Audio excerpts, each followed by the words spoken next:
Today our topic is molecular mass and formula mass. मतलब molecule का मास और formula का मास। बेसिकली दोनों में फ़र्क क्या है? दोनों में फ़र्क कोई भी ख़ास नहीं है, दोनों का तरीक़ा सेम ही है। लेकिन मॉलिक्यूलर मास जो है वो हम लेते हैं कोवेलेंट कंपाउंड्स का, और फार्मूला मास हम लेते हैं आयोनिक कंपाउंड का। अब कोवेलेंट कंपाउंड कौन से होते हैं? तो कोवेलेंट कंपाउंड वो कंपाउंड होते हैं जो शेयरिंग करते हैं इलेक्ट्रॉन का, और फार्मूला मास वो होते हैं, फार्मूला कंपाउंड वो होते हैं जो कि क्या करते हैं, आयोनिक कंपाउंड जो शेयरिंग नहीं करते बल्कि ये बिल्कुल कंप्लीटली या इलेक्ट्रॉन देते हैं या इलेक्ट्रॉन लेते हैं, उसे हम आयोनिक कंपाउंड करते हैं।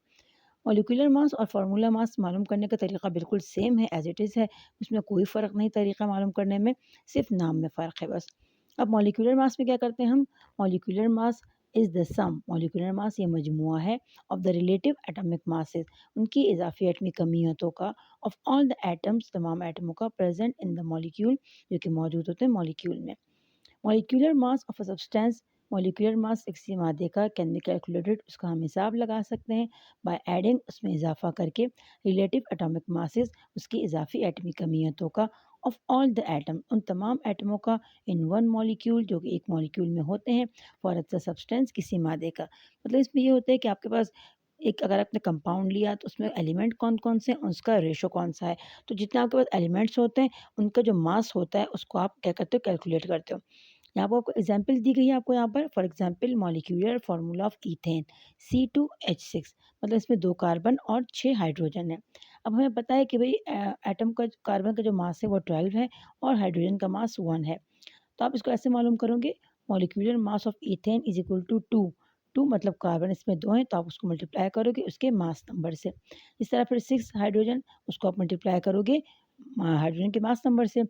तो आपने कार्बन का 12 लिया और हाइड्रोजन का 6, तो 2 12 ज़ा 24 एंड 6 1 ज़ा 6। फिर आपने दोनों को ऐड किया, 24 प्लस 6 आपके पास आ गया, molecular mass of ethane is equal to 30 AMU, AMU atomic mass unit.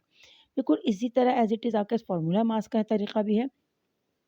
Formula mass is the sum of the atomic masses, formula mass ये मजमुआ है एटमी कमियतों का, ऑफ आइंस, आइंस का मतलब एटम आइंस इसमें होते हैं, प्रेजेंट इन द फार्मूला, जो मौजूद होते हैं फार्मूला यूनिट में, ऑफ एन आयोनिक कंपाउंड, आयनी मुरक्कबात में।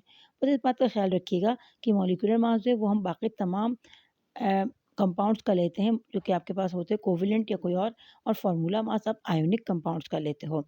तो फार्मूला मास इज़ कैलकुलेटेड, और फार्मूला मास को हम हिसाब लगा सकते हैं इन सेम मैनर, बिल्कुल इसी तरह as we did for molecular mass, जिस तरह हमने किया मॉलिक्यूलर मास के लिए। थस फॉर सोडियम क्लोराइड, जिस तरह आपके पास नमक है, ये आयनिक कंपाउंड है, तो formula mass of NaCl is equal to 1। आपके पास सोडियम भी एक है और उसका आप मास नंबर लिख लोगे, फिर क्लोरीन भी आपके पास एक है, उसी का मास नंबर।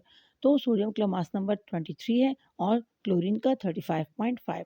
आपने 23 1 ज़ा 23 and 35.1 multiply by 1 is equal to 35.5 AMU। आपने दोनों को ऐड किया तो आपका जो आंसर 58.5 AMU